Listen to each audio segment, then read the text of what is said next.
Money. Multiply pence by single-digit numbers. Let's recap.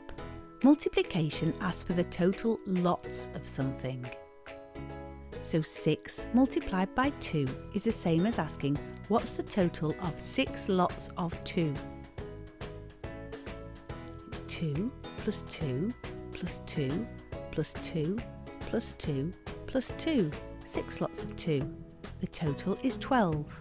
So 6 multiplied by 2 is 12. 6 times 2 equals 12. It's the same with money.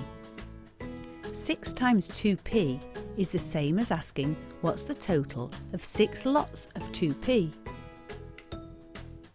We'd add together 6 lots of 2p and the total is 12p.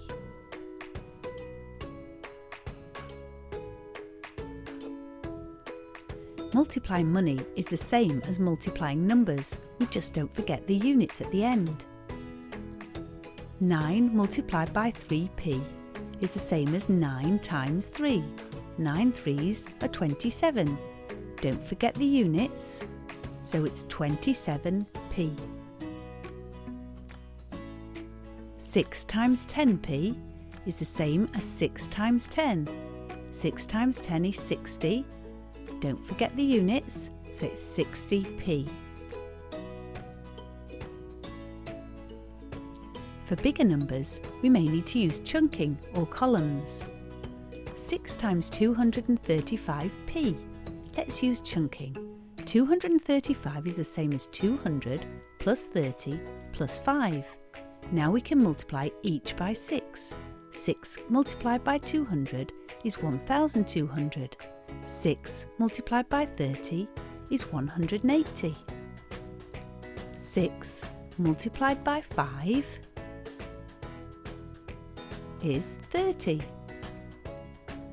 So 6 multiplied by 235p is the same as adding all of these totals together. The total is 1410. So 6 times 235p is 1410, don't forget the units, pence. Let's look at another. 5 multiplied by 833p. Let's use columns this time. Put our numbers in and start with the ones. 3 multiplied by 5 is 15. Put the 5 into the ones column and carry the 1 forward. Then 3 multiplied by 5 again is 15. Don't forget the one we've carried forward is 16. Add the 6 and carry the 1 forward. 5 times 8 is 40. Add the one that we've carried forward is 41. So the total is 4,165. 5 times 833 pence is 4,165. Don't forget the units, pence.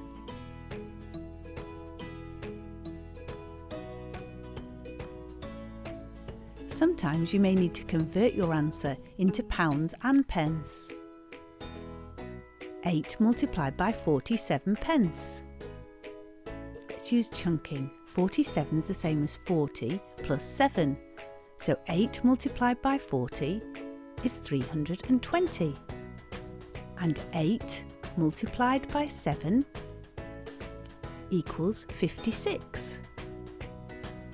The total of 8 multiplied by 47 is if we add these two numbers together.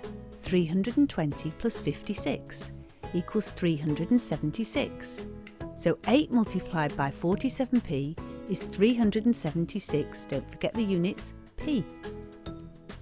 If we had to convert from pence to pounds, we need to divide by 100. To do this, we write our number, 376, and we put the decimal 2 digits from the right and the pound sign at the front of the number. So it's £3.76. Remember, multiply pence asks for the total lots of pence.